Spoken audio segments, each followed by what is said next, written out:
bem, pessoal. A gente está diante de um modelo que representa a movimentação dos polos magnéticos ao redor da Terra durante toda a sua existência. Então, na realidade, esse modelo vai representar tudo o que acontece ou tudo o que vem acontecendo a partir do momento que o campo magnético terrestre se formou.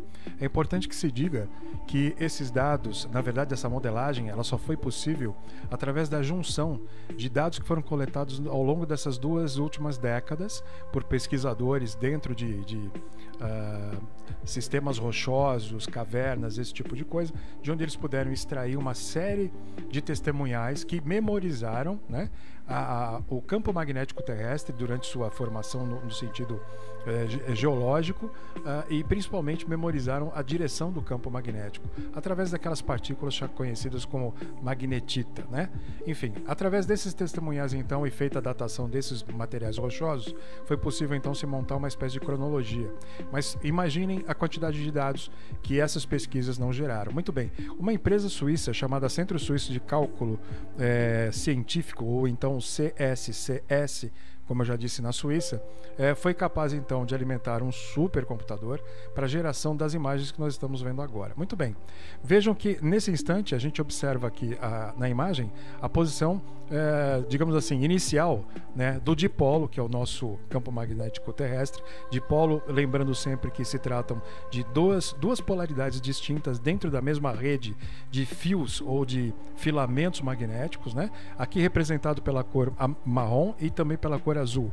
Isso para distinguir de fato a polaridade do nosso campo, certo? Nesse momento importa observarmos que os polos começam a migrar, eles começam a se deslocar, praticamente em direções opostas, ainda que o que está ali em azul, no polo sul, ainda não tenha se deslocado, mas vai se deslocar como vocês estão vendo agora, formando inclusive agora, mais alguns segundos ali, um quadripolo. Seriam praticamente dois campos magnéticos diferenciados, ambos com positivo e negativo em cima, positivo e negativo embaixo.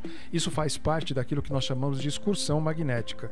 Essa excursão magnética, segundo essa coleta de dados que foi modelada como a gente está vendo, faz parte da inversão total de polos, ou seja, há fases do planeta em que nós temos de repente um quadripolo, né? Um campo magnético dividido em quatro partes. Vejam nessa imagem exatamente agora que o polo inferior, né, o polo nos filamentos amarronzados, eles já estão se deslocando para a parte geográfica sul do planeta, né? E aí formando ou dando o formato que nós já conhecemos originalmente. Entretanto, daqui um pouquinho o movimento do campo magnético reinicia, né, fazendo com que novamente os polos comecem a se deslocar e formando, como nós já vimos nas imagens anteriores, um quadripolo. Importante destacar nessa modelagem que não foram considerados aqui, não foi considerado aqui em nenhum momento dessa modelagem a redução do campo magnético terrestre, que é uma consequência do processo de inversão de polos. Ou seja, depois que se formou aquele quadripolo que nós vimos agora há pouco, o campo magnético terrestre começa sistematicamente a perder força. Hoje, 170 anos após as primeiras estimativas em relação ao nosso campo magnético, nós temos o nosso campo reduzido em 10%, o que tem indicado aos pesquisadores que de fato a gente está seguindo em direção a uma inversão total de polos. Sugiro que vocês observem a imagem agora novamente, percebendo que o polo que estava lá, formando novamente o quadripolo, em direção, né, migrando de fato para aquilo que a gente está chamando aqui de inversão total de polos. A ciência, na realidade, nesse momento, está um pouco dividida.